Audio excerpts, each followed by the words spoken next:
Vamos a dar inicio al curso de fisiología y como primer capítulo iniciamos con el capítulo del sistema nervioso, o sea, neurofisiología vamos a hacer. Son 7 clases. El día de hoy vamos a comenzar con la neurona y sinapsis.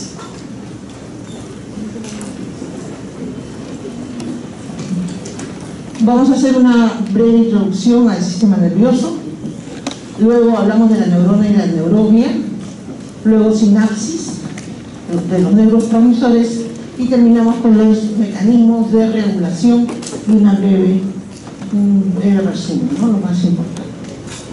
Comenzamos entonces, esta clase es larga, a la introducción del sistema nervioso.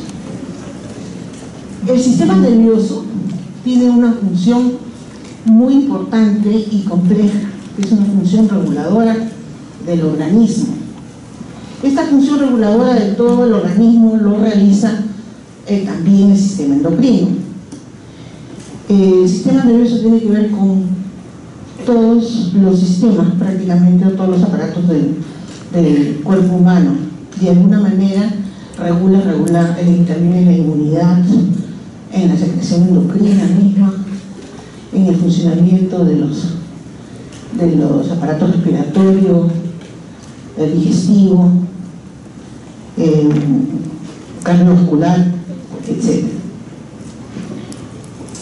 El sistema nervioso va a recibir información de diferentes órganos sensoriales y esa información que recibe, que le va a dar la situación, el estado de estos órganos sensoriales, así como del medio que lo rodea, esa información, esas señales, las va a integrar y va a elaborar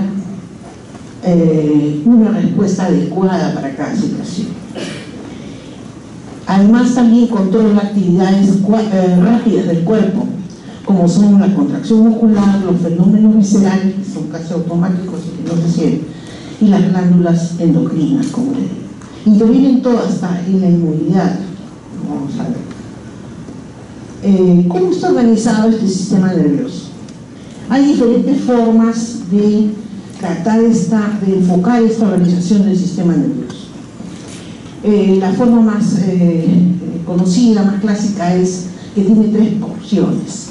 Una porción sensorial, una porción integradora y una porción motora. Esta organización del sistema nervioso nos dice en forma general, en forma global, sobre las funciones que tiene el sistema nervioso. Entonces, la porción sensorial está formada por los receptores sensoriales, que son los órganos, las estructuras anatómicas que van a servir que van a captar los estímulos, por eso es los receptores. Estos receptores se comunican con toda una red o una cadena de neuronas que viene a ser la vía sensorial. Entonces, la porción sensorial es la que va a captar toda la información que tenemos en el medio, lo que vemos, lo que oímos, lo que escuchamos, lo que olemos,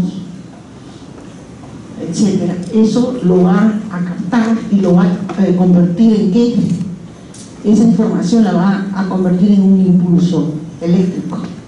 Ese impulso eléctrico va a viajar por toda una red o cadena neuronal o red neuronal, como se debería llamar, y va a llevar, que se llama la vía sensorial, y va a llevar esa información a la parte central, a la parte jerárquicamente más importante, donde se encuentra la segunda porción del sistema nervioso, que viene a ser la función integradora, que es la que capta la información, las señales que son los impulsos eléctricos, como les digo, en los cuales viene encodificada toda la información del estímulo. La porción integradora la decodifica y, o sea, traduce, entiende lo que le está diciendo y produce una respuesta adecuada ante cada situación. Esta respuesta adecuada, ¿cómo se va a traducir? O sea, ¿cómo se va a observar? Se va a observar mediante la porción motora, generalmente, o sea, por la respuesta. Y la respuesta es en la tercera porción en la que ejecutan la respuesta motora, que es la efectora. Esta respuesta motora no solamente es de trasladarse, de cambiar de una posición a otra, de producir algún movimiento, sino también, o sea, la contracción de músculos esqueléticos, sino también abarca la contracción de los músculos lisos, de los órganos internos, de los viscerales, y la secreción de las glándulas exo y endocrinas. ¿Cómo es que realiza cómo puede hacer esta función integradora del sistema nervioso? ¿Por qué decimos que es una función integradora? Porque tiene dos aspectos. Produce respuestas adecuadas, y porque, ¿cómo va a producir respuestas adecuadas? Porque también tiene otra función, que es almacenar o conservar la información que ya había recibido antes. O sea, tiene memoria. ¿Cómo produce las respuestas adecuadas? Ya les he dicho que recibe toda la información del medio, pero ustedes comprenderán que nosotros estamos viendo o escuchando, oliendo y sintiendo la temperatura del medio ambiente, la humedad, todo. O sea, tenemos un inmenso número de estímulos y no podemos atender a todos los estímulos. Pues el sistema, la parte integradora, no va a poder responder a todos los estímulos. ¿Y qué cosa hace? Hace una selección, y solamente el 99% de la información sensorial,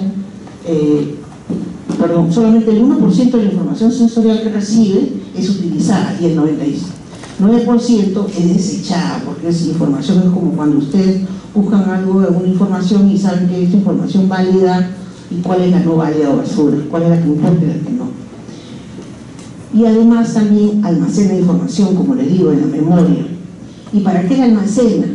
La almacena para poderla usar más tarde y para utilizarla en los procesos mentales. Así nosotros, por ejemplo, podemos haber tenido la experiencia, o un ser vivo ha tenido una experiencia agradable y se acuerda y sabe que puede, digamos, comer tal o cual fruto. En cambio, cuando se ha comido un fruto venenoso, los animales, ¿cómo saben qué fruta pueden comer o no, o qué vegetal? Porque ya tienen esa memoria, y es más, esa memoria hasta genéticamente se transmite de generación en generación, siempre y cuando sea la misma. Como les digo, hay muchas formas de organizar el sistema nervioso, muchas formas de ver la organización, y MacLean fue un médico, neurólogo, neurocientífico, que trató de explicar todo cómo era que el cerebro funcionaba.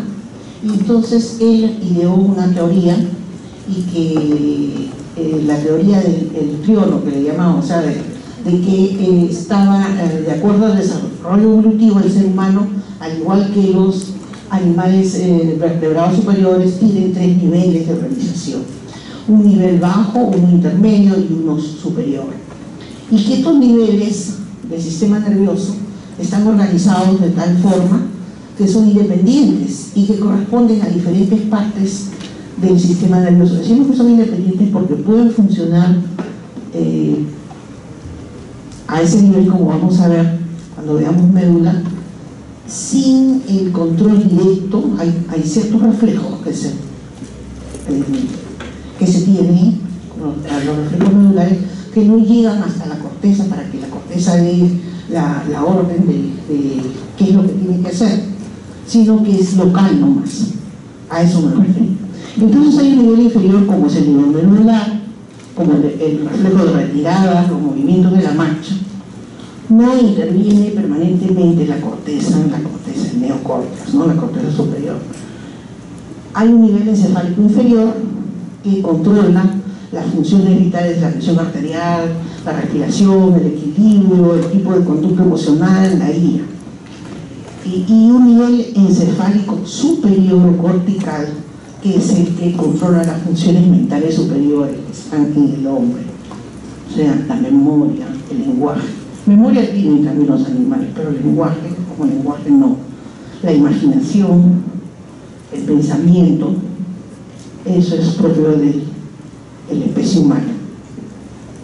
Entonces tenemos, según MacLean, había 3 niveles: un nivel medular, que correspondía a estructuras más que todo medulares y de la base del tronco; un nivel encefálico inferior, que estaba constituido por los ganglios basales, sobre todo los núcleos de los pares craneales, los núcleos del tronco, y la parte basal, ciertas estructuras basales del cerebro como parte de la ínsula, y que corresponden al nivel encefálico inferior, que tiene más conexiones con el paleocórtex. Nosotros tenemos una corteza, como vamos a ver en la clase de corteza cerebral, pero evolutivamente, en escala animal, la corteza ha ido evolucionando y ha llegado al neocórtex.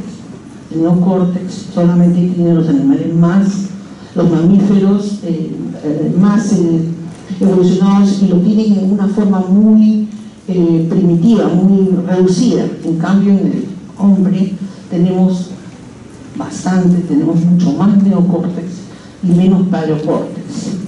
Entonces, el nivel encefálico inferior corresponde a esa corteza antigua que ha aparecido en la escala evolutiva.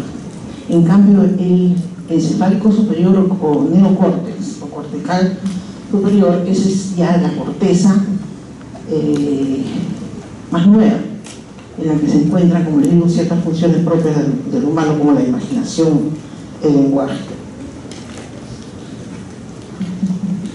Según el modelo tradicional del sistema nervioso, todos hemos escuchado que el sistema nervioso central el sistema nervioso en general está dividido en 2 partes: el central y el periférico. El central es el que se encuentra en el encéfalo, o sea, el que está dentro del cráneo, el cerebro, el tronco cerebral, el cerebelo y la médula espinal. Y el sistema nervioso periférico corresponde al sistema autonómico, o sea, el sistema simpático y parasimpático, que es el primero a las vísceras, y el sistema que se encarga del control homostático del cuerpo y de los órganos, y el sistema de relación, que está constituido por los nervios raquídeos, los nervios espinales, que son los que intervienen directamente ya en la ejecución de los movimientos por las extremidades. También existe otro modelo del sistema nervioso que se llama, esta es una teoría más moderna, que es el modelo del sistema. Continuamente esto es una búsqueda del mejor modelo que trata de explicar el funcionamiento y la estructura del sistema nervioso, y este modelo es más nuevo y ha sido ideado se llama el sistema nervioso personal, por un neurólogo peruano, un profesor muy distinguido, muy enterado de esto, y de una teoría que es la teoría de la personalidad, y de la información.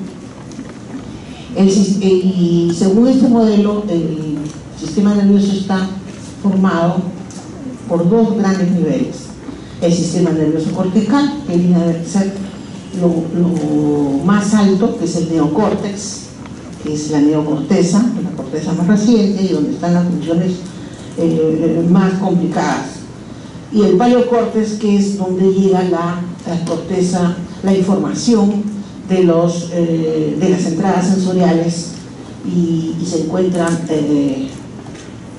digamos más es a nivel subcortical, o sea, es cortical con controles subcorticales, y es un nivel más simple. Y en la segunda parte es el sistema nervioso nuclear, que está formado por los núcleos basales del cerebelo, los núcleos, el tronco cerebral, la médula espinal, algunas estructuras de la médula espinal, los núcleos, el sistema nervioso visceral y el sistema nervioso somático. Cuando decimos sistema nervioso visceral, nos estamos refiriendo a los sistemas autonómicos que controlan las vísceras, es el simpático y el parasimpático, y el somático nos estamos refiriendo a los nervios raquídeos, a los que salen de la médula por los nervios periféricos y van a inervar las extremidades. Entonces, de acuerdo a esta teoría, el sistema nervioso humano está organizado en 5 niveles. Un nivel neuronal, que es lo más simple, lo más bajo, lo más sencillo, o sea, es un nivel celular. El nivel anatómico son las neuronas, y cada nivel tiene un tipo de actividad que es diferente al otro, y cada actividad es más elaborada, más complicada. Así vemos que en el nivel más bajo, en el nivel celular, en el nivel neuronal, el nivel de actividad que se tiene ahí es una actividad reproductiva. En el segundo nivel es el nivel de la red tisular, o sea, de los tejidos. Ya no solamente es de la neurona sola, o sea, de una sola célula, sino del funcionamiento de varias células. Entonces, si en el sistema nervioso hay varias células, ¿cómo se unen? Se unen en cadenas, se unen en redes, en tejidos. ¿Y qué tipo de actividad se desarrolla ahí? Es fundamentalmente, ahí se controla la actividad metabólica, o sea, la de las sinapsis, la de los neurotransmisores, la de la transmisión de la señal. El tercer nivel es el nivel nuclear, o sea, que es el nivel donde ya no solamente son cadenas o redes, sino que ya llegan a un centro, un núcleo. ¿Qué es el núcleo? Los núcleos son un grupo de neuronas que tiene una función común. Por ejemplo, el núcleo del nervio facial, el núcleo motor del nervio facial, ¿qué va a hacer? Se va a encargar, es un grupo de neuronas que se encargan de la liberación de la musculatura facial. Esos son los núcleos de los nervios craneales motores. Los núcleos de ganglios basales, ¿qué cosa es lo que hacen? ¿Qué hacen los núcleos basales? Van a hacer, van a intervenir en el control del movimiento fino, en el temblor, en bloquear el temblor, en que no haya movimientos anormales. Eso ya lo vamos a ver más adelante. Y así, como les digo, es a nivel nuclear. O sea, el primer nivel son de las neuronas, de una neurona sola. ¿Cuál es su nivel de actividad reproductiva a nivel genético? Por los genes, por lo que procesa, digamos, información genética. La red tisular es metabólica, procesa información a nivel de la sinapsis. Los nucleares procesan información funcional, o sea, a nivel de los núcleos, ya de estructuras más importantes. El nivel paleocortical es el nivel de la corteza antigua, del paleocórtex y de la parte que está por debajo de ciertas estructuras que están por debajo de la corteza, o sea, subcortical. ¿Y qué nivel de actividad tiene? Tiene la actividad psíquica inconsciente. O sea, lo que hacemos a veces o lo que se hace como movimientos automáticos, movimientos que ya ni lo pensamos y lo hacemos. Ese es el nivel paleocortical, toda la información que se procesa a nivel inconsciente. Y por último, el nivel más elaborado es el neocortical, en el que la estructura que se encarga de esto es el neocórtex, la última, la parte de la corteza que tiene otra estructura, tiene más capas que el paleocórtex, y la información que procesa es la información psíquica consciente. O sea, en el neocórtex es donde se procesan las funciones del pensamiento, la imaginación, la cognición.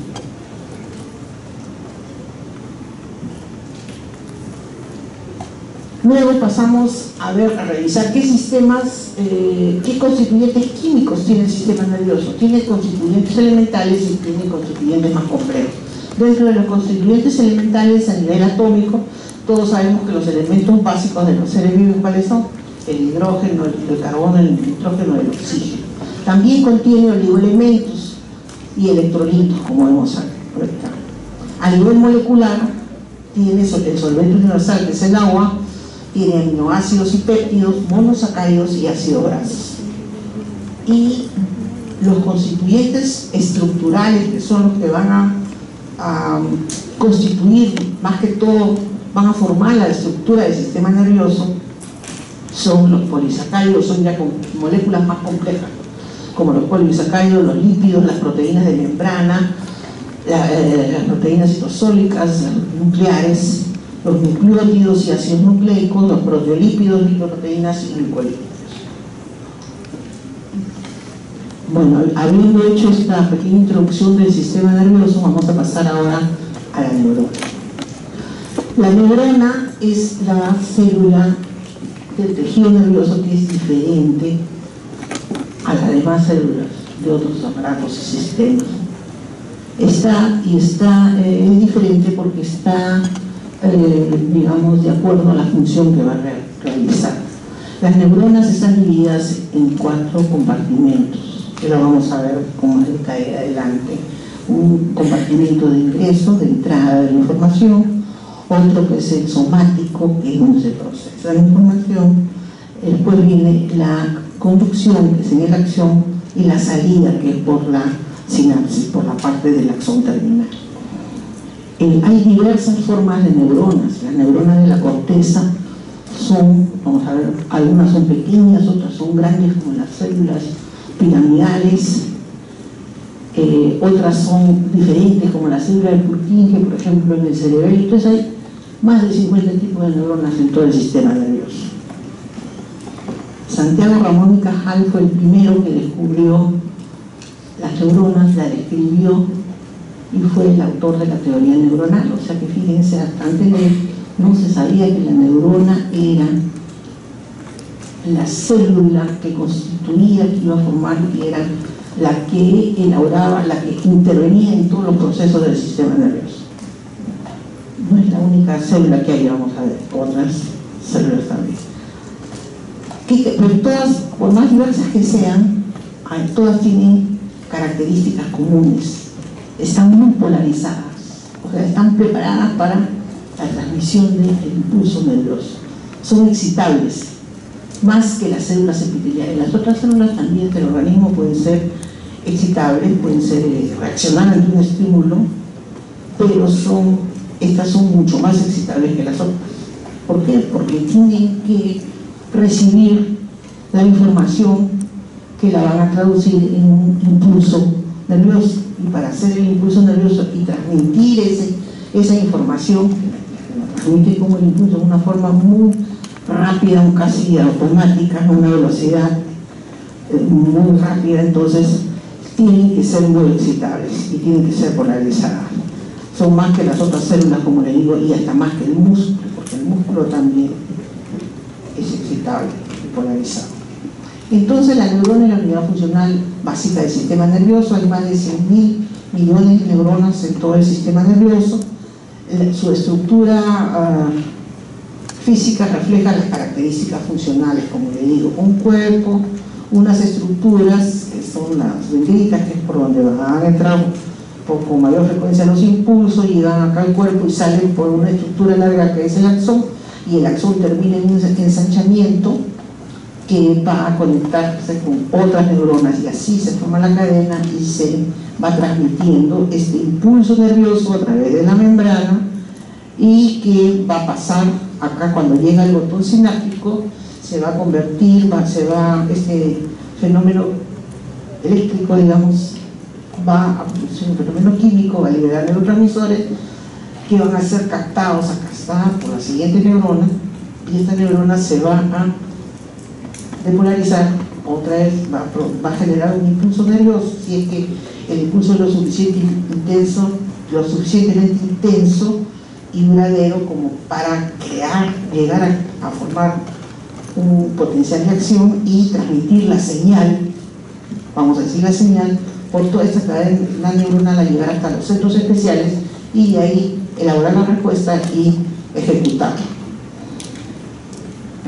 Cada tipo neuronal tiene un patrón dendrítico especial. Vamos a ver la respuesta también, que acá las dendritas pueden ser de diferentes formas y apariencias de acuerdo a la función que desempeña. La información llega por la terminación del axón, llega por acá, entra por acá, pasa, sale por acá y es transmitida a la siguiente neurona. O sea, llega por el axón hasta el cuerpo neuronal de la siguiente neurona por energía de la dendrita.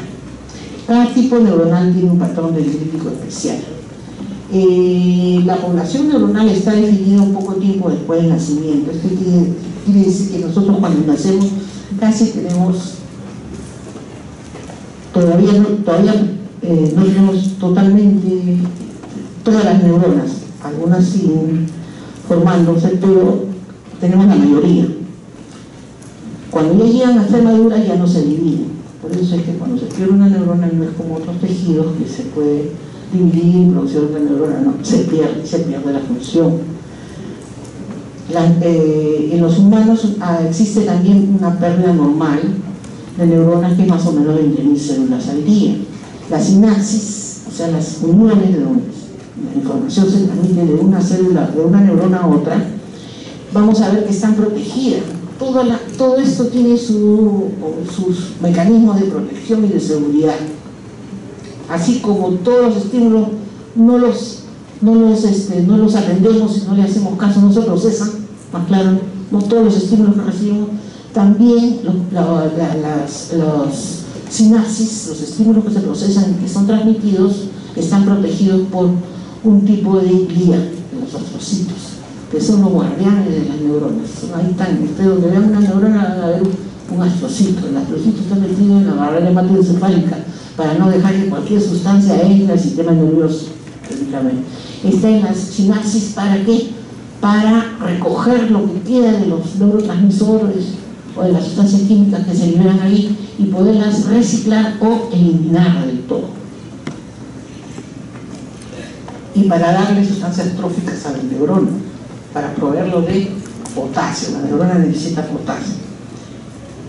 Las neuronas pueden ser influenciadas por gran cantidad de neurotransmisores y de hormonas.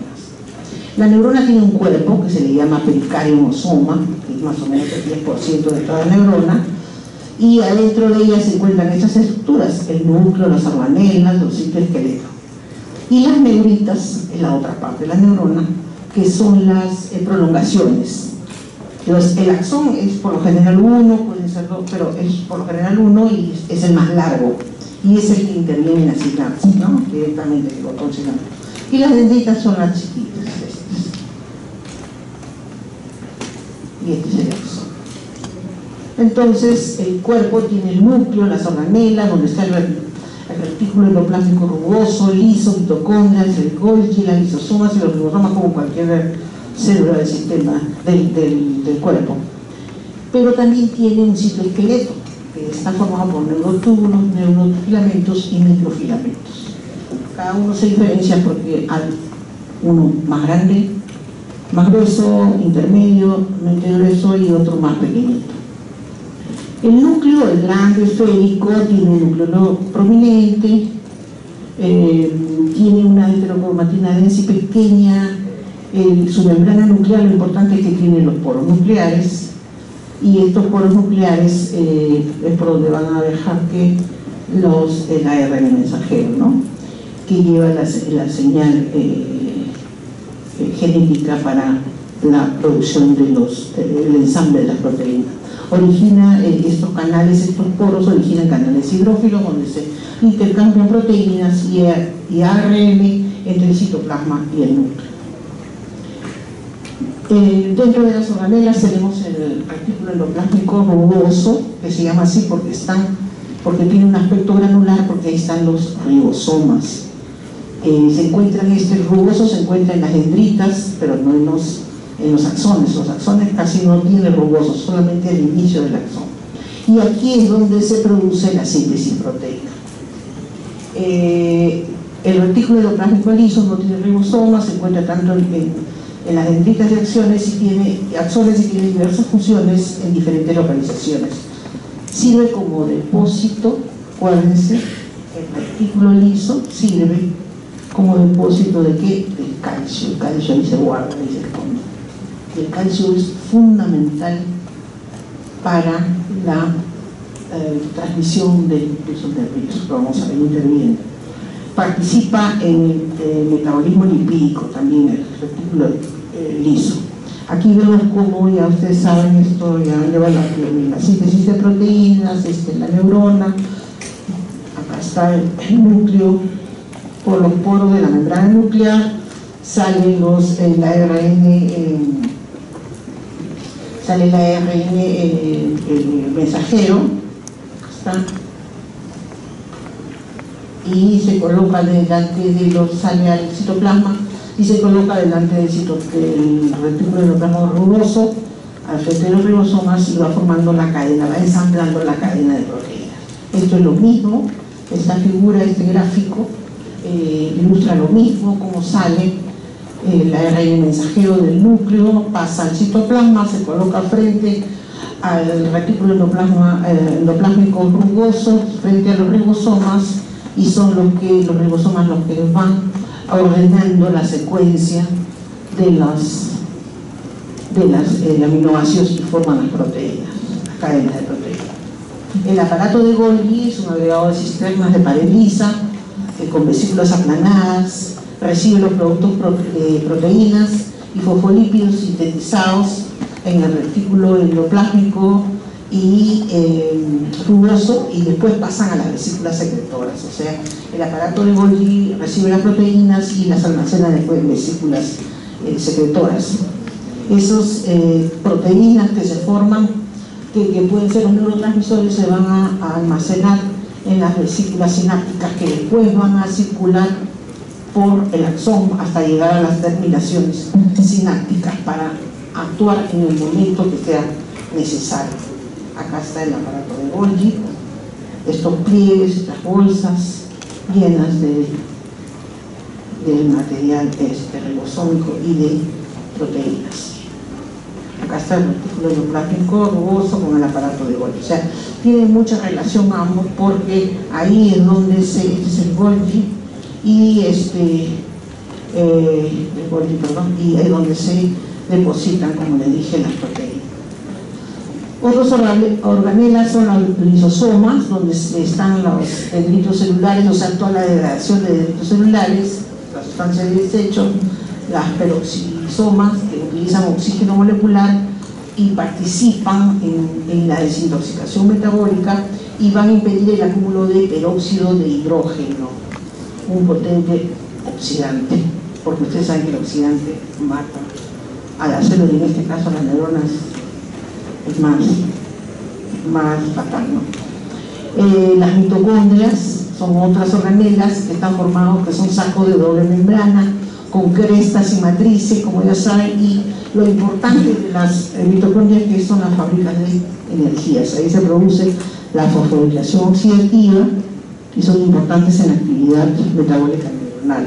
Utilizan oxígeno y van a, junto con la glucosa, van a generar la formación de ATP. Todas estas funciones que tiene la neurona necesitan energía, si no, no camina. Entonces hay bastantes mitocondrias. Vamos a ver que hay bastantes mitocondrias, un acúmulo de mitocondrias en los músculos que más energía consumen, que más función tienen, más fuerza hacen, en la sinapsis también, y donde sea necesario, ¿no? Entonces aquí está.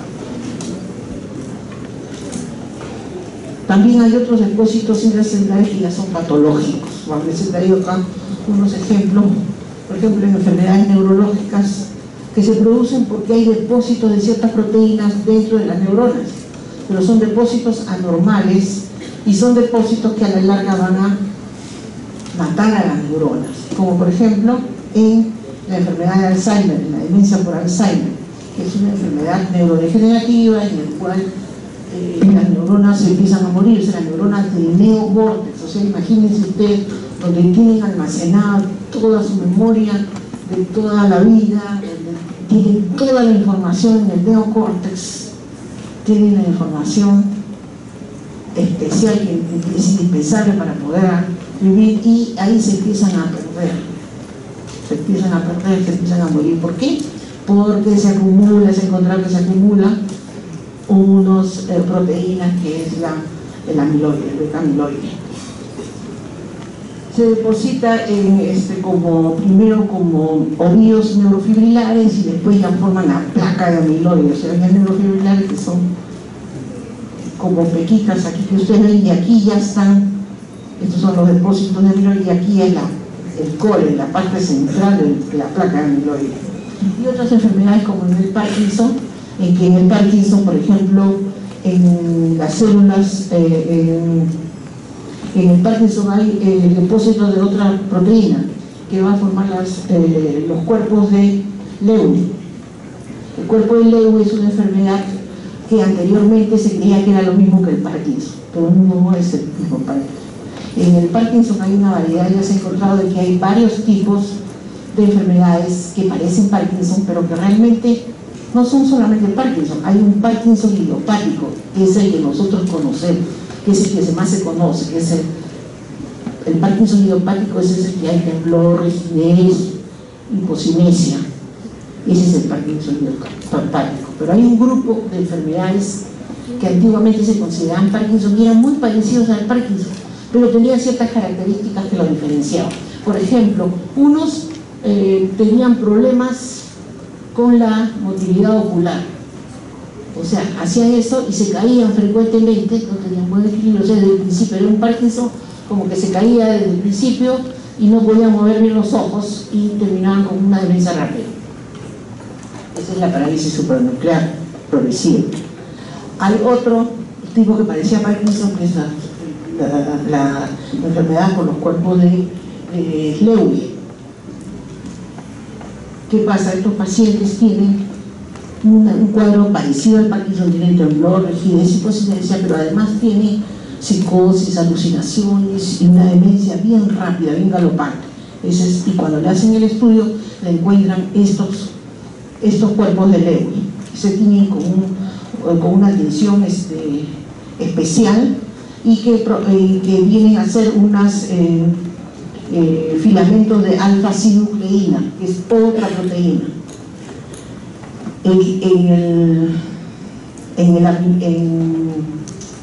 En el Alzheimer se acumula el amiloide, el beta-amiloide, y forman las placas de amiloide, pero los ovillos neurofibrilares están formados por otro depósito de otra proteína, que es la proteína tau.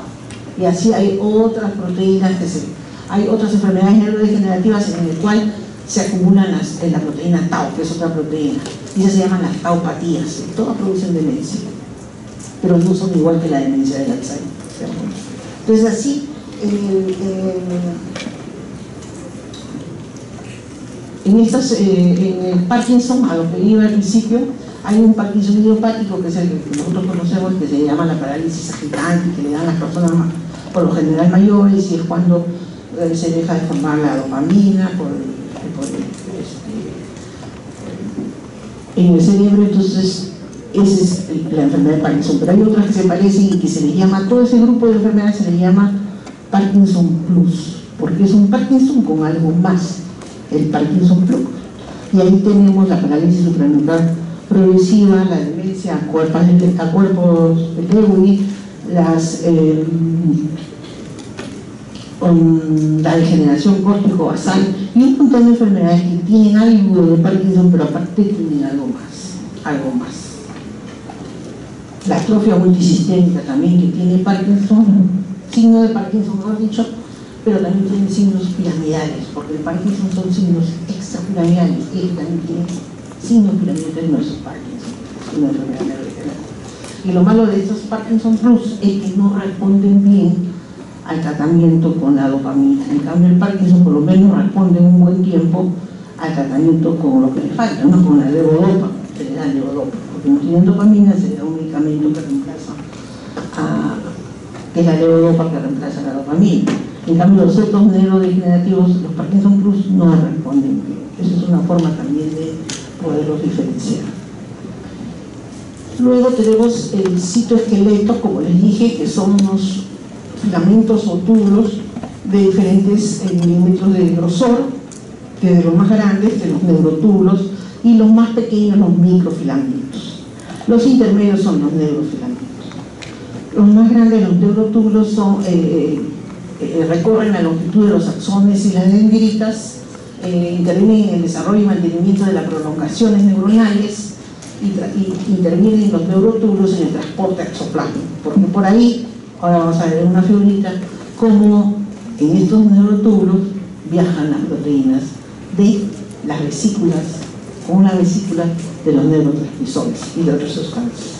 Porque en el En el axón hay un axoplasma y por ese axoplasma hay un flujo, porque por lo general los neurotransmisores se secretan, se forman en el cuerpo neuronal, en el soma, y viajan por el axón hasta la terminación del botón sináptico, como les he dicho, para actuar en el momento preciso.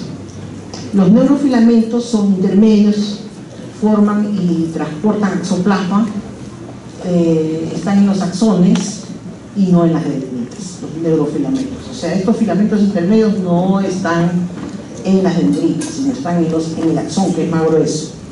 Y los microfilamentos están formados por actina, una proteína, y se encuentran en los extremos de las neuritas en crecimiento y le dan movimiento y crecimiento a las dendritas.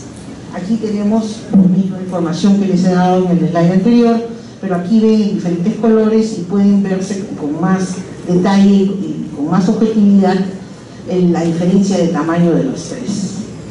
Este solamente está en los axones y este está en los dos, y este está este está en los axones y no en los dos, este está en axones y dendritas, y este solamente está en las dendritas. Luego tenemos el axón. El axón es la prolongación más larga de la neurona y tiene un cono axonal. Entonces, el cono axonal es la parte que está más pegada al cuerpo o soma, y tiene fragmentos ahí de retículo endoplasma rugoso en el cono, o sea, donde recién comienza, pero más adelante ya no tiene retículo endoplasma. Ese es el segmento antes del segmento inicial. Luego ya viene el axón propiamente, donde está el axolema, que es el líquido donde le digo, donde están los neurotúbulos, los neurofilamentos y las mitocondrias, y las vesículas de los neurotransmisores, y una serie de sustancias, porque hay un flujo anterógrado, o sea, que va del cuerpo hacia la sinapsis, y otro retrógrado que va al revés, en sentido contrario, dentro de sustancias ya sean nutrientes o desechos. Y por último, el botón terminal, que es la parte final del axón, que es donde llega a ser donde interviene la sinapsis, que viene a ser una parte más agrandada, regula la sinapsis, y ahí se encuentran depositadas las vesículas sinápticas esperando ser utilizadas. Aquí tenemos a la neurona, el cuerpo, las dendritas, el axón y todo lo demás. Todavía no podemos ver. Ahora, aquí estamos viendo que el axón, que es esto, la parte central, tiene una cubierta. De eso no hemos hablado. El axón tiene una cubierta, que es una proteína, que es la mielina. Y la mielina es indispensable porque ayuda a la propagación del impulso.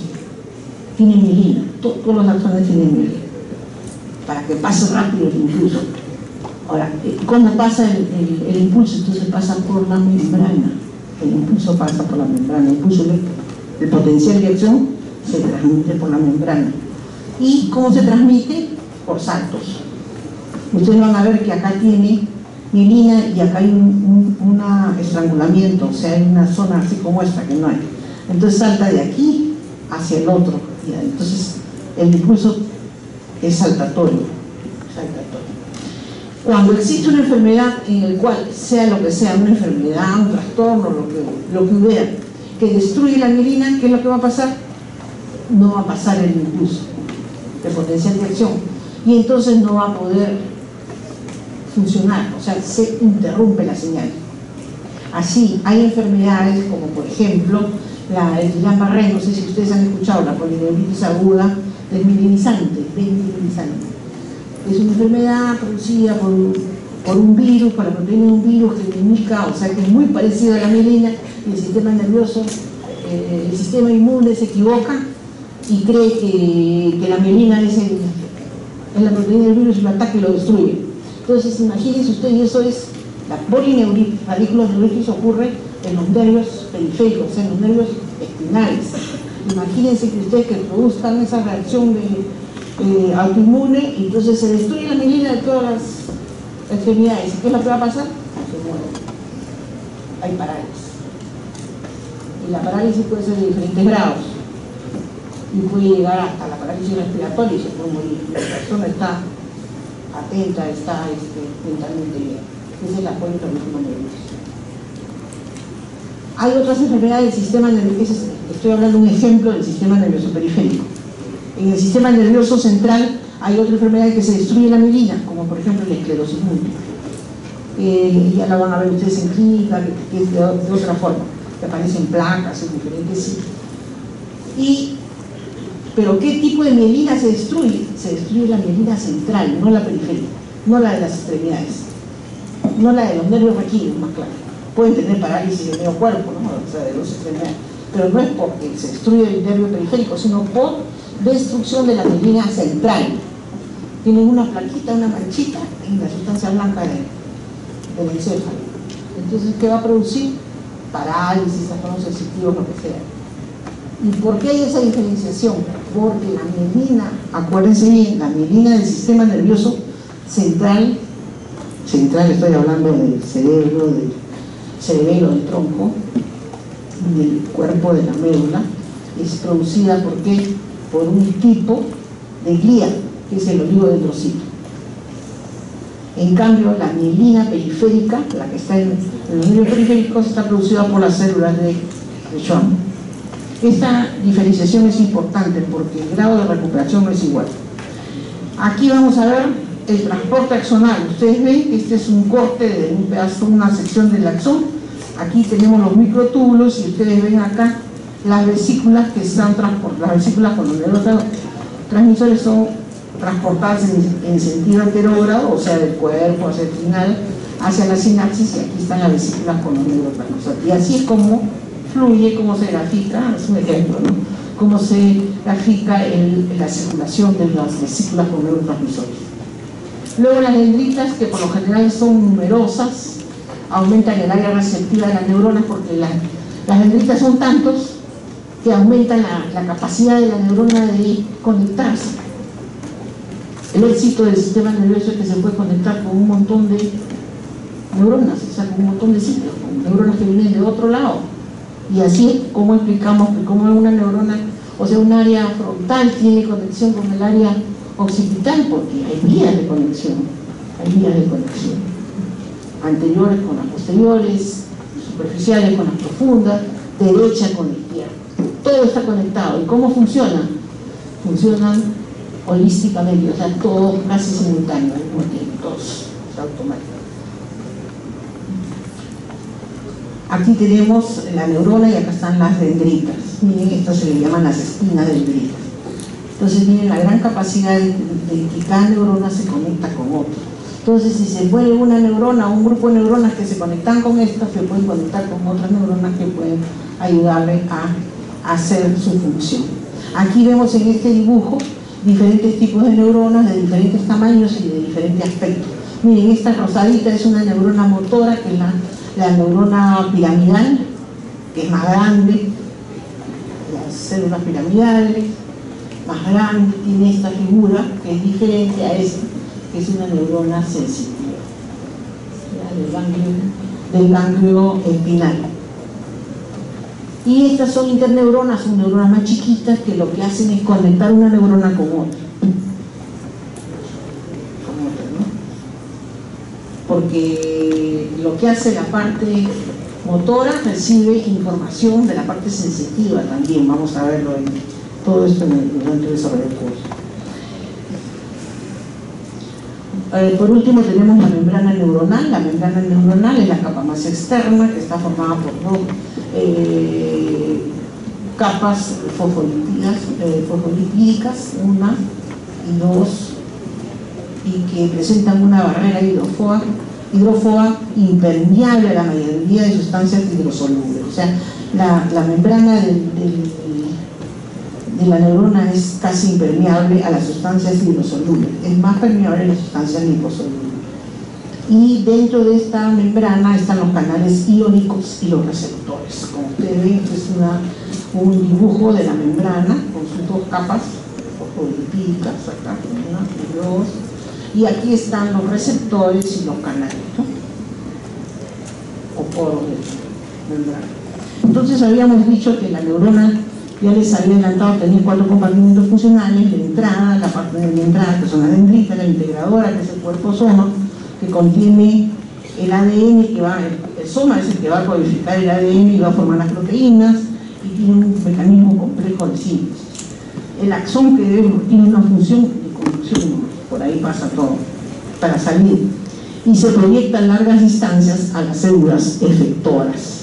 Por ejemplo, de la médula hasta el músculo, imagínense, la neurona motora inferior, la célula piramidal que se encuentra en el asta anterior de la médula, va a llegar desde la médula, recibe la orden de arriba de la primera neurona que está en la corteza frontal, recibe la orden de la segunda neurona que está en la médula, y de la médula esa orden se la lleva hasta el músculo. Ya tiene un recorrido muy largo, ¿no? Y la parte terminal, que es la salida, donde están las sinapsis y es donde se liberan las neurotransmisores. Entonces los 4 compartimentos son la entrada, la parte integradora, que es el soma, el axón, que es la conducción, y la salida, que es en el sitio de la sinapsis. Aquí ustedes ven en este dibujo en diferentes tipos de neuronas, más grandes, más chicas, con el cuerpo aquí en la mitad, en otro en un extremo. Ustedes pueden ver todas las 4 funciones, las regiones funcionales de la neurona. Luego hemos dicho que las neuronas tienen la capacidad de ser muy excitables y tienen polaridad. Esa polaridad es gracias al potencial de reposo, tiene un potencial de reposo. La membrana celular separa 2 conductores que son, o sea, separa 2 medios conductores diferentes: el extracelular, el fluido extracelular, del fluido intracelular. Estos 2 medios son diferentes porque tienen diferente concentración de iones. Aquí lo fundamental que deben de siempre recordar es que en la parte extracelular el ion que más abunda es el sodio, y en la parte intracelular el potasio. Pero aunque la célula esté en reposo, siempre hay un pequeño potencial. No pasa corriente, por eso está en reposo, pero hay un pequeño potencial, o sea, hay una pequeña diferencia. Y eso es gracias a que afuera hay más sodio y adentro hay más potasio. ¿Y eso por qué se mantiene? Se mantiene, ¿por qué? Porque hay una bomba de sodio y potasio. O sea, hay una bomba que se encarga de botar el sodio y dejar entrar al potasio, que está ahí graficado y con una manzanita. ¿Qué es eso? Esos son las bombas. Entonces, por cada 3 átomos de sodio que sacan al extracelular, ingresan 2 potasios. Y así funciona normalmente. Y esto mantiene el potencial de reposo y la polaridad de la membrana. En el reposo los canales son relativamente permeables al potasio y al cloro, pero impermeables al sodio, o sea que dejan entrar al potasio y un poco de cloro, pero no dejan entrar al sodio, y el sodio marino saca. La membrana es impermeable a proteínas contenidas en la neurona, claro, porque si no fuera impermeable se saldrían las proteínas al medio externo. Y la diferencia de concentración de un ion produce una fuerza de arrastre, que es el potencial de difusión. La neurona, los 3 iones, como les dije, están distribuidos desigualmente. A esta diferencia contribuye una bomba que usa energía. Esa bomba de sodio y potasio, que necesita ATP para que se mantenga activa, ATP. O sea, necesita energía. Eso quiere decir que cuando se produce una isquemia, por algún motivo no llega sangre al cerebro, ¿qué es lo que va a pasar?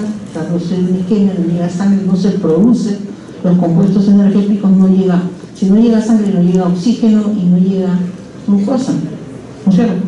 Sobre todo no llega oxígeno, entonces no se va a poder fabricar ATPs y va a fallar la membrana, empiezan a fallar las neuronas hasta que se mueren, y por eso tiene un tiempo límite en que ya si no se producen cambios irreversibles en la neurona que finalmente la llevan a la muerte. Entonces a esta diferencia contribuye la bomba que usa energía de ATP para sacar de la célula el sodio y permitir ingresar al potasio. Ya saben, entran 2 potasios y salen 3 3 de sodio. Esta corriente de bomba ocasiona una ligera hiperpolarización, una pequeña descarga pero que no es transmitida, y ese es el potencial de reposo. Cada ion tiene su propio potencial de equilibrio de acuerdo a una ecuación, la ecuación de Nernst. Y el voltaje del potasio es el que domina la membrana, porque como lo que está más concentrado adentro de la neurona es el potasio, el que domina a la membrana es el voltaje de potasio. En reposo la permeabilidad del potasio es más alta que las 3, por lo que el potencial de membrana se acerca al potencial de equilibrio del potasio.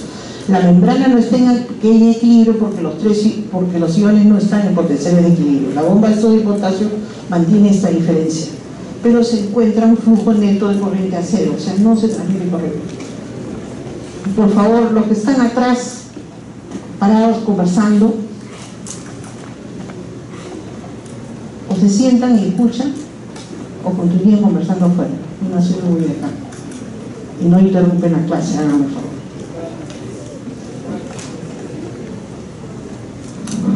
¿Acaso no?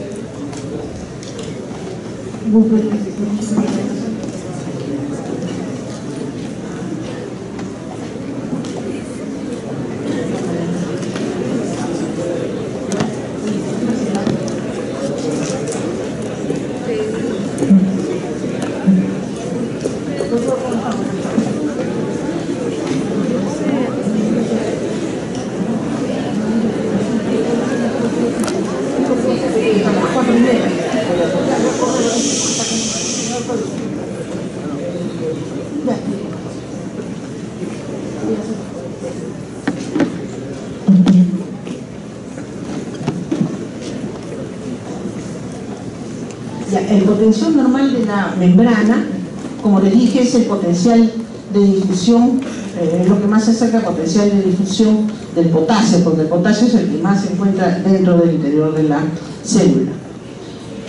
Y la bomba de sodio ya sabemos que es el que mantiene esta diferencia. Las fibras nerviosas y musculares grandes tienen un potencial de reposo de menos 90. Pero las fibras nerviosas y musculares pequeñas tienen un potencial más pequeño, que es de menos 40 a menos 60. Esto es lo mismo que les estaba explicando, y aquí vemos lo del potencial de reposo, en que ya nuevamente el sodio está más grandazo afuera, más concentrado, y el potasio más dentro de la célula. El cloro está un poquito más que el sodio dentro de la célula, y las proteínas están atrapadas dentro de la célula, no pueden pasar mientras que la membrana está en dentro. Ahora, el potencial de acción. Las señales nerviosas se transmiten, como les dije, las señales nerviosas, la información codificada se transmite como un potencial de acción y va por la membrana. Y son cambios eléctricos rápidos que pasan por la membrana, por fases sucesivas de potenciales de acción, hasta llegar por fases sucesivas, o sea, son descargas que continúan en la membrana, la van depolarizando, van bajando ese nivel, lo hacen menos negativo, hasta que de lo que estaba en reposo pasan a un potencial de acción muy pequeñito, que ahí se depolarizan más, y si llegan a un umbral, logran hacer el potencial de acción. Se transmite el potencial de acción y después nuevamente se repolariza, o sea, regresan a su estado inicial.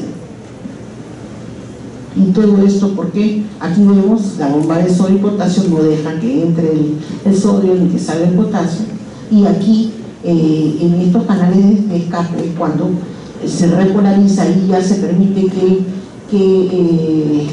esto es cuando se produce el potencial de acción, se permite entrar al sodio, sale potasio y se pone más negativo y llega a producirle el potencial de acción. Aquí vemos, acá yo creo que se entiende mejor. Si se produce la descarga eléctrica y sigue la descarga, continúa y cada vez es más intensa, llega un momento alto en que se produce, que llega más y se produce el potencial de acción. Este potencial de acción pasa y nuevamente se repolariza la membrana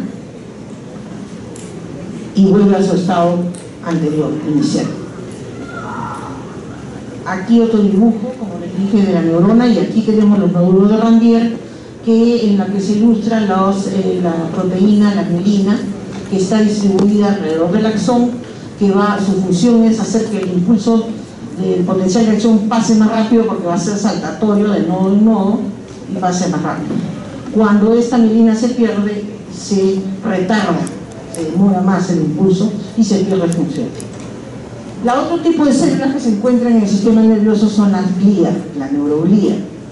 La neuroglía fue descrita por Virchow y la clasificó en dos grupos, en la grande, la macroglía y la microglía, y en las células ependimales. Las macroglías son de origen ectodérmico, son células más grandes, se les considera las células gliales verdaderas, y son los astrocitos, que son los que están ahí poblando a la neurona en los procesos sinápticos, en la barrera hematocefálica y por donde esté. Y los oligodendrocitos son los que le van a fabricar la mielina a las neuronas del sistema nervioso central, los oligodendrocitos. Estos son de origen ectodérmico. La microglia es más pequeña y es de origen mesodérmico. Y la tercera célula son las células ependimales, que son también de origen mesodérmico. Vamos a hablar rápidamente de cada una de ellas. Los astrocitos es una interfase obligatoria dentro del parénquima cerebral. Hay dos tipos de astrocitos: el protoplásmico, que está más en la sustancia gris en relación a los capilares y tiene una estrecha relación con la neurona, y el fibroso, que está más en la sustancia blanca y interviene en la ciclarización. Aquí tenemos los astrocitos en la sinapsis. Esta es una sinapsis, la neurona, la primera neurona, la segunda neurona, y aquí en azul vemos al astrocito que está pegado y está cuidando la sinapsis. Ustedes van a ver que casi todos los dibujos y fotos de sinapsis está por ahí un astrocito.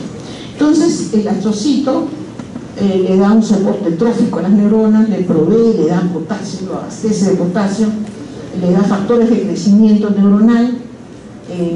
Las membranas externas de los astrocitos se ensanchan de una forma especial en las zonas supiales, o sea, donde está pegadita la tercera capa de las meninges, la que está más pegada al parénquima y donde es bien vascularizada, y adyacente a los vasos sanguíneos, o sea, los capilares. ¿Para qué?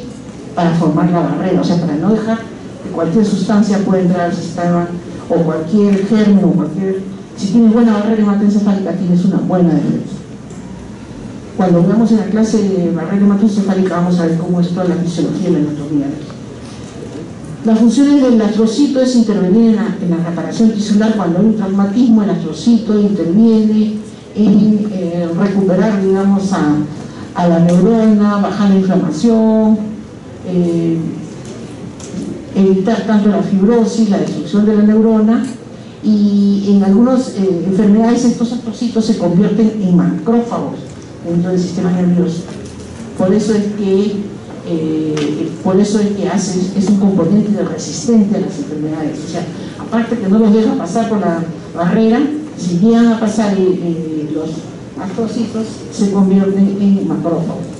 Los extremos finales de los astrocitos, como ya hemos dicho, intervienen en la barrera, o sea, están junto a los vasos de las células endoteliales, y se cree que los astrocitos son responsables de la regulación de los niveles de pH y balances iónicos locales, además de regular las actividades sinápticas de los neurotransmisores. Luego tenemos los oligodendrocitos, cuya función, como les dije, es la producción de mielina del sistema nervioso central. Esta mielina no se reproduce tan rápido como la mielina producida por las células de Schwann. Estas se regeneran más lento, la mielina, no estoy hablando del astrocito, del oligodendrocito, y poseen una lenta capacidad, por eso regenerativa, y es muy vulnerable a daño de degeneración. En la esclerosis múltiple se piensa que estos oligodendrocitos son los que intervienen fundamentalmente porque se pierde la mielina central. Aquí tenemos el dibujo anterior que le hemos mostrado, que este es el axón, y aquí están las capas de mielina. Esta es la célula de Schwann con los nervios periféricos y con su capa de mielina. Y ustedes ven que la célula de Schwann, para trozos pequeños, te dan una célula de Schwann. O sea, un nervio tiene más células de Schwann más seguidas que oligodendrocitos en los nervios del sistema nervioso central. Por eso la recuperación es más rápida con las células de Schwann, porque hay más. Las diferencias: el oligodendrocito produce mielina a nivel del sistema nervioso central, los otros en los nervios periféricos. Pueden proliferar de 1 a 30, en cambio acá, en cada nodo de mielina es elaborado por una célula de Schwann. Estudios sobre remielización del sistema nervioso periférico y sistema nervioso central han demostrado que a los 3 meses después de una desmielinización primaria, las fibras del periférico están bien remielinizadas a los 3 meses. Eso se ve en el Guillain-Barré. Si pasan la etapa aguda, no se han complicado, se les ha conseguido un buen soporte, van a generar nuevamente mielina. A los 3 meses ya tienen nueva mielina, mientras que las áreas afectadas en el sistema nervioso dejan por lo general poca cantidad de nueva mielina, entonces quedan con secuelas. Aquí ese es otro dibujo para enseñar los diferentes tipos de glía. La microglia, que es una célula pequeña, una glía pequeña que deriva del mesodermo, actúa como macrófago fuera del sistema nervioso central. Son activados y reclutados después de que hay una infección y una enfermedad. Recoge todo, fagocita toda la respuesta inflamatoria y todos los desechos. Es como la baja policía recoge todo, facilita elementos de desecho del sistema nervioso, funcionan como células accesorias del sistema inmune y producen citoquinas proinflamatorios con efectos conocidos sobre las células T. También son presentadoras de antígenos y se activan en la esclerosis múltiple y en la demencia porcina. Por último, las células epidermales que tapizan los ventrículos cerebrales y el canal central de la médula. Estas son células cilíndricas, son epiteliales y tapizan todas las cavidades que hay dentro de los ventrículos. Y el canal central del epéndimo está en el centro de la médula. Pasamos ahora a la sinapsis. Ustedes ven acá una neurona y miren la cantidad de sinapsis que tienen. A cuanto mayor cantidad de conexiones, quiere decir que la información que transmiten es mayor, tiene la capacidad de transmitir mayor información y a mayor velocidad. La información en el sistema nervioso se transmite, como les he dicho, como potencial de acción o impulso nervioso. Pasan por una serie de neuronas, por una cadena de neuronas, por una red, y las funciones las funciones de la sinapsis, ¿cuáles son? Permitir que pase la señal, permitir que pase, que es lo normal, pero también pueden bloquear el impulso, porque hay sinapsis inhibitorias, hay sinapsis excitatorias, que son la mayoría, pero también hay sinapsis inhibitorias y esas son las que bloquean. O pueden hacer también otra cosa, pueden hacer que un impulso único se repita, o sea que es como si estuviera dándole, o sea, lo repite, lo reverbera. Integra también, por último, ¿qué es lo que puede hacer? Integrar impulsos que nos mandan otras neuronas, ¿no? Y son impulsos más complejos en neuronas sucesivas. Aquí tenemos la sinapsis, esta es la anatomía de la sinapsis. Este es el axón, el botón sináptico, que está ensanchado en su parte terminal. La hendidura sináptica, que es este espacio que está entre este axón y la siguiente neurona, la neurona postsináptica. Y aquí ustedes ven algo que son los astrocitos, que está cuidando aquí la sinapsis. Aquí están los filamentos, los neurofilamentos que traen las vesículas, que son estos, son los neurotransmisores, y aquí tenemos, ¿qué cosa? Las mitocondrias, porque tienen que estar dando energía para que puedan realizarse todas estas acciones, estos pasos a nivel de la sinapsis. Entonces la primera neurona es presináptica, la segunda neurona que es postsináptica y la hendidura sináptica. ¿Cuántas clases de sinapsis hay? Hay dos, las químicas y las eléctricas. Las químicas son las más conocidas, hemos estado viendo esos dibujos, que hay una primera neurona y una segunda neurona y hay una hendidura sináptica y se transmiten neurotransmisores, ¿no? La primera neurona secreta una sustancia química, que es el neurotransmisor, actúa sobre la proteína del receptor de la segunda neurona para excitarla, inhibirla, como le dije, o modificar su sensibilidad. O sea, la hace más repetitiva Existen más de 40 neurotransmisores, aquí tenemos, y esos son las químicas, las más frecuentes. Pero también hay unas sinapsis eléctricas, que son canales directos, no necesitan neurotransmisores, son canales directos que transmiten impulsos eléctricos de una célula a otra, de una a otra, de canal a canal. Estos canales eléctricos son pequeñas estructuras tubulares formadas por proteínas y se les llaman a esto también uniones laxas, uniones laxas. Permiten el paso de iones del interior de una célula a la siguiente. Transmiten el potencial de acción, por ejemplo, ¿en qué casos? De una fibra muscular lisa, intervienen en la fibra muscular lisa, viscerales, y en la célula del miocardio. Esos son el tipo de transmisión. Ejemplo de transmisión de sinapsis eléctrica, las células musculares lisas y las del miocardio. Vamos a hablar entonces ahora de las terminales de la sinapsis química, que son las más frecuentes, y las que tienen un montón y varios tipos de neurotransmisores. Son pequeños abultamientos, como les dije, que son los motores terminales, o terminales, o protuberancias, y contienen sinápticas, y contienen a las vesículas, que son empaques, o sea, son paquetes de neurotransmisores, esta bolita, y además mitocondrias, ¿no? El neurotransmisor liberado cambia la permeabilidad de la membrana postsináptica, o sea, esto se libera y cambia la permeabilidad de la membrana postsináptica, la excita o la inhibe y produce un potencial de acción acá. Para cómo lo hace, vamos a ver. ¿Cómo se libera el neurotransmisor? La membrana presináptica, esta membrana presináptica, es la presináptica y la postsináptica. La membrana presináptica, ¿qué tiene? Tiene varios canales de calcio. Aquí es donde interviene el calcio. Llegan hasta el botón las vesículas sinápticas. Acá están. Pero cuando llega el impulso de acción acá al botón sináptico, ¿qué es lo que sucede? Se abren los canales de calcio, entra el calcio. Cuando entra el calcio acá, ¿qué va a hacer? Va a atraer a las vesículas sinápticas, las va a anclar, las va a pegar a la membrana y las va a abrir y se van a liberar los neurotransmisores. Acá hay dos, ¿ven?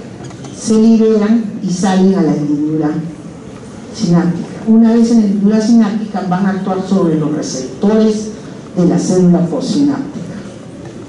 Esta acción de que se abre esta vesícula se llama exocitosis.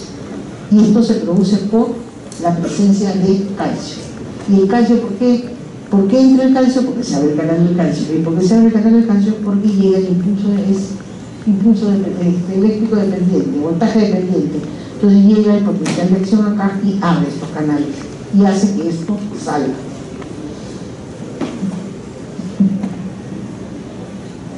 Ahora, esto es lo que sucede en la primera neurona, en la presináptica. En la segunda, ¿qué es lo que sucede?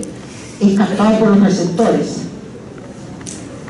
Pero los receptores se encuentran fijos en la segunda neurona por un componente de fijación.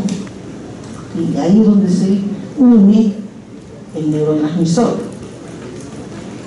Pero este neurotransmisor, al entrar en contacto con el receptor, ¿qué es lo que va a hacer? ¿Cómo va a generar o a transmitir el potencial de acción en la segunda neurona? Lo hace de dos maneras.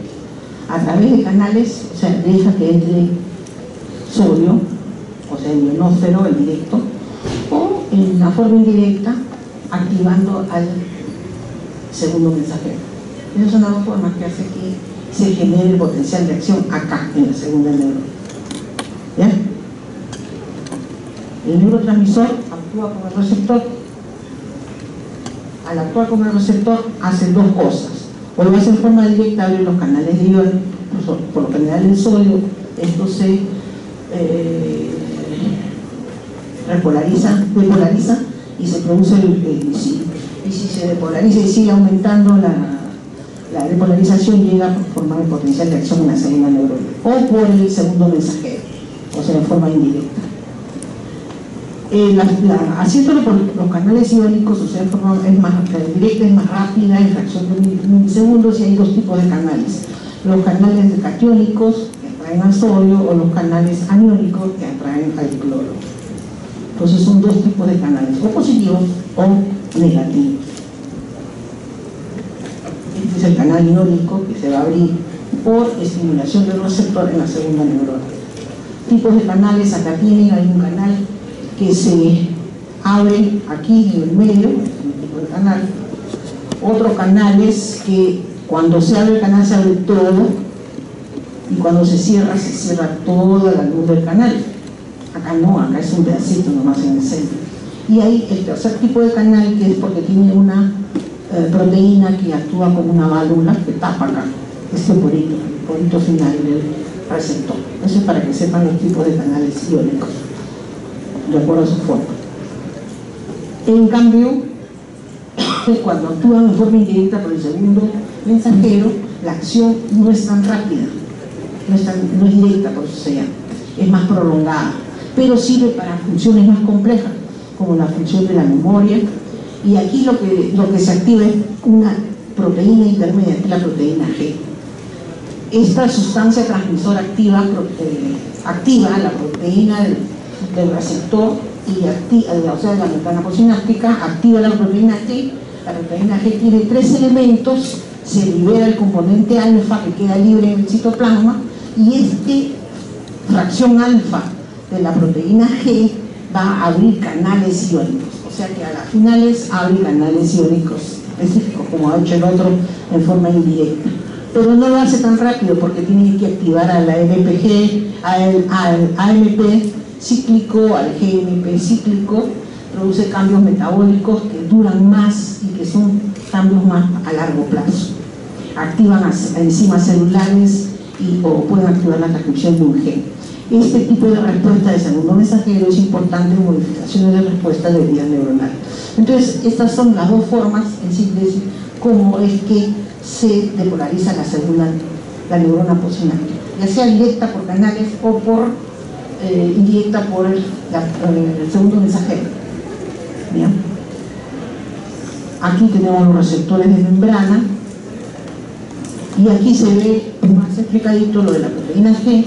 Este es el receptor, viene el neurotransmisor, actúa sobre, y acá está la proteína G, que es el segundo mensajero. Entonces el neurotransmisor llega al receptor, activa la proteína G, se libera la reacción alfa, ¿no? Y esto hace que se abran ciertos canales, ¿no? Y se depolarice. Otra vez sale el neurotransmisor de acá y vuelve a su estado natural. O sea, este camino es más largo, más lento, pero son para funciones más complejas y para funciones más a largo plazo, para acciones más a largo plazo.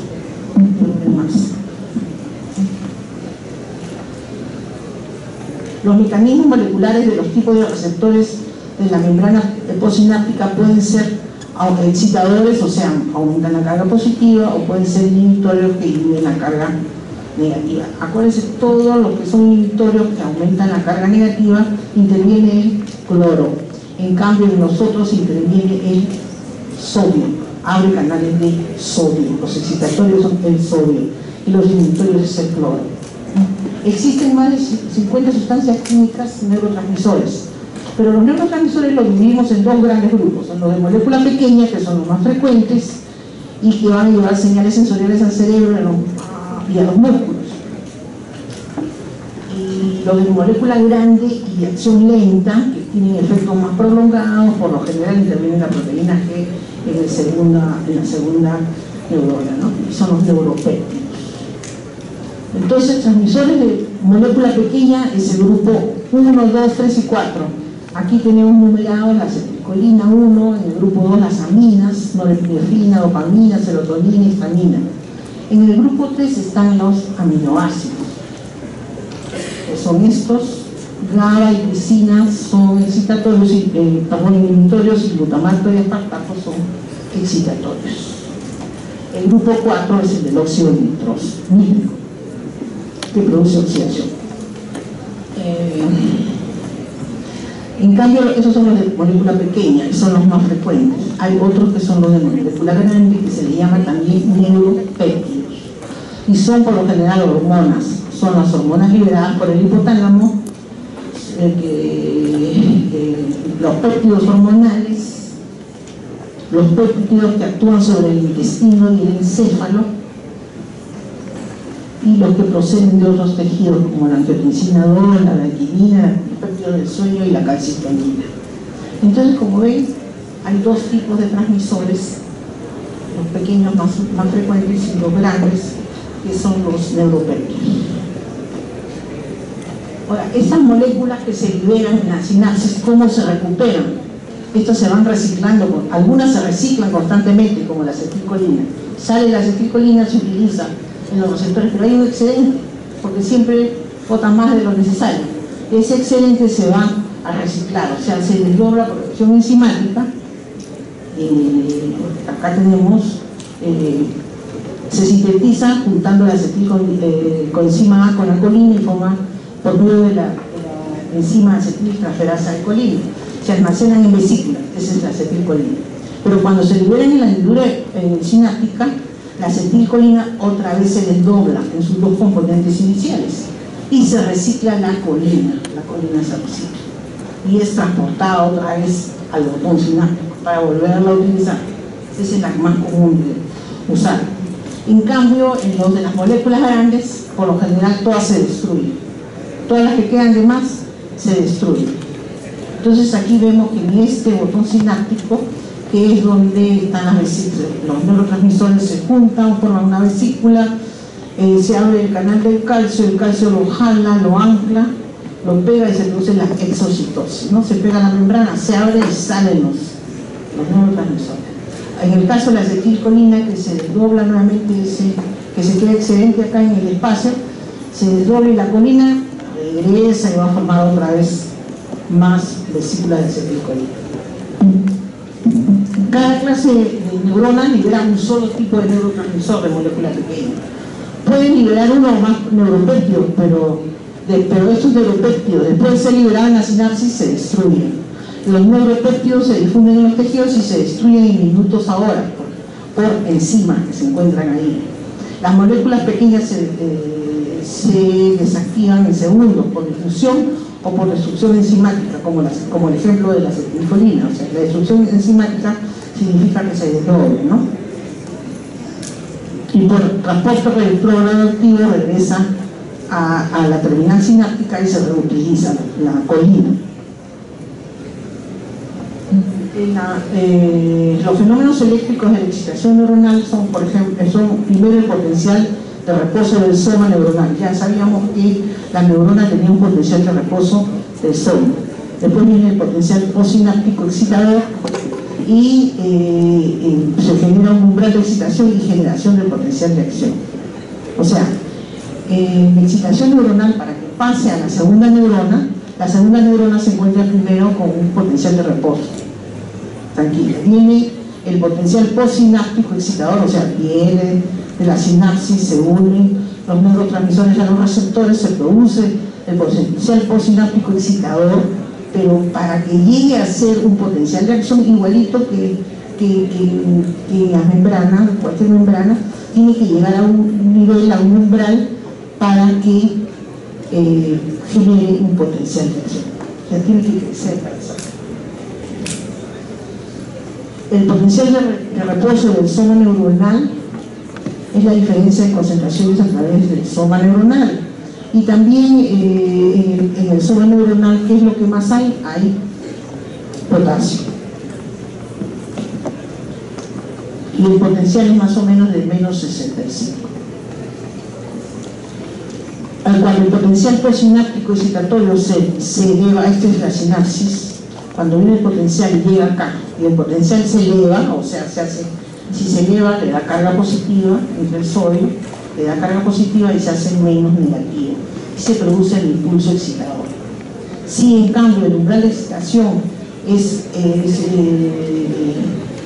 inhibitorio, si no entra sodio, si no entra cloro, ¿qué es lo que va a producirse? Va a aumentar este nivel. Se va a hacer más negativo y se bloquea, o sea, se no se excita, es bloqueo, no es excitador sino sináptico. Esta es la sinapsis inhibitoria sobre la membrana postsináptica. Es lo mismo que les he explicado, que aquí se ve la parte del impulso inhibidor, que de 65 sube a menos 70 y acá baja a menos 45. En uno entra el sodio y en otro ingresa el cloro. La inhibición presináptica se produce porque hay descargas de sinapsis inhibitorias en las fibras nerviosas presinápticas. O sea, las inhibiciones pueden ser presinápticas, postsinápticas, variación temporal y variación espacial. La sustancia inhibitoria inhibidora es el GABA, que abre canales de cloro y penetra por difusión en la fibrila terminal. Anula el efecto excitador del sodio y cuando llega el potencial de acción, entonces no lo deja pasar. Disminuye el potencial y reduce la excitación de la neurona postsináptica. Este ejemplo, esta inhibición presináptica es necesaria para bloquear muchas vías sensoriales porque las fibras adyacentes se anulan y se reduce la difusión colateral de impulsos. Aquí tenemos una inhibición presináptica, ustedes ven, esta es excitatoria y estimula a la neurona si estuviera sola y la produciría una descarga, pero como acá la está estimulando, pero a su vez está recibiendo una descarga inhibitoria, esta fibra excitatoria entonces bloquea, ya no llega a descargar. Y aquí esta es una inhibición presináptica, y la postsináptica es cuando la inhibición es después de la sinapsis está acá, y después que hace la sinapsis es que la inhibe por otro lado. Este es el potencial de acción que ya lo hemos visto antes. Entonces, en la sinapsis se produce una sumación espacial y temporal de los potenciales postsinápticos, tanto excitatorios como inhibitorios. Por ejemplo, acá tenemos, en estado de reposo, tenemos una neurona, pero que recibe fibras excitatorias y fibras inhibitorias, y ahorita no están descargando nada. En cambio, acá descarga una excitatoria presináptica y va a descargarla. Hay una parcial de polarización, y si la estimulación es mayor y más frecuente, miren la flechita, la va a descargar y va a producir un potencial de acción. Acá, si son dos fibras excitatorias, se suman espacialmente y produce una descarga, y la produce más rápido, en menos tiempo, porque está recibiendo el doble en una misma unidad de tiempo. Espacialmente está dando más descargas. En cambio, acá hay excitación y hay inhibición. Entonces, hay una sumación espacial de inhibición con excitación, y aquí también, y no pasa el impulso. Y aquí igual, pero aumenta otra fibra excitatoria y hay 3 contra 1, y entonces sí pasa el impulso y se descarga. Estas son las funciones especiales de la dendrita, que aumentan el campo espacial, el espacio de transmisión, y las características especiales de la sinapsis es que se fatiga, porque si no, no pararía una crisis epiléptica. Es variable de acuerdo al estado de acidosis y alcalosis, y la hipoxia también influye, y los fármacos también pueden estimular. Por ejemplo, los anestésicos disminuyen y en cambio la cafeína, la estreamina aumenta. Estos son la clasificación de la sinapsis con diferentes dibujos. Estos son los tipos fisiológicos de acuerdo a la función que haga, si excita, si inhibe o si modula la sinapsis. Y esta es la anatomía de la sinapsis que ya hemos visto acá. Te he hecho un cuadro con todos los neurotransmisores más importantes, y aquí están las características de cada neurotransmisor, la síntesis, donde se almacenan, el efecto que tienen. Acá tenemos la acetilcolina, acá tenemos las catecolaminas, para que ustedes tengan acá la norepinefrina, la dopamina, la serotonina y el glutamato, que es excitatorio, y los neuropéptidos, que son los más grandes. Y esto ya es un resumen que ya por el tiempo ya se lo puedo. Muchas gracias. Ahí voy a